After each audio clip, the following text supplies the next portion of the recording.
ஹாஸ்பிட்டலுக்கு போயிட்டோங்க. அங்கே அனுஷா மேடம் இருந்தாங்க. எங்களை பார்த்துனே வாங்கம்மா ஸ்கேன் பண்ணி பார்க்கணும் தெரியுமா ஃபஸ்ட்டு அப்படின்னு சொன்னாங்க. சரிங்க மேடம் அப்படின்னு சொன்னேன். ஸ்கேன் பண்ணி பார்த்தாங்க. பார்த்துட்டு சொன்னாங்க குழந்தை நல்லா திரும்பிட்டு சூப்பர் அப்படின்னு சொன்னாங்க.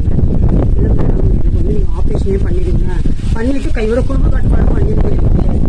ஆஹா இவ்வளோ துணிச்சல் வந்துச்சு அவனுக்கு அப்படின்னு கேட்டாங்க. பண்ணிடுங்க மேடம் எனக்கு அப்படின்னு சொன்னேன். அப்புறம் அம்மாட்ட சொன்னாங்க, இந்த பொண்ணு என்ன சொல்றா அதான் நாங்கள் செய்ய முடியும், இந்த அளவுக்கு பண்ணுறா, அதனால வந்து ஆப்ரேஷனே பண்ணிடலாம் அப்படின்னு மேடம் சொல்லிட்டாங்க. அப்புறம் அம்மா என்ன பண்ணுறது, அவங்களும் சரின்னு சொல்லிட்டாங்க. அப்புறம் ஆப்ரேஷன் தேட்டரில் போய் ஆப்ரேஷன் தான் பண்ணாங்க. ஊசி போட்டது பார்த்தீங்கன்னாக்கா எனக்கு கை கால் எல்லாமே ஒன்றுமே சுருங்கினதில்லை. ஆனால் எனக்கு வந்து அவங்க பண்ணுறது போகிறது எல்லாமே நல்லா தெரிஞ்சுதுங்க. எனக்கு அந்த வயிற்று ஆட்டுறது, குழந்தை கத்துறது இதெல்லாமே நல்லாவே தெரிஞ்சுது எனக்கு. ரெட்டை குழந்தை பிறந்துருச்சுங்க. அதுக்கப்புறமா என்னை வெளியே கொண்டு வந்து வார்டில் போட்டாங்களோ அதெல்லாம் எனக்கு தெரியாதுங்க.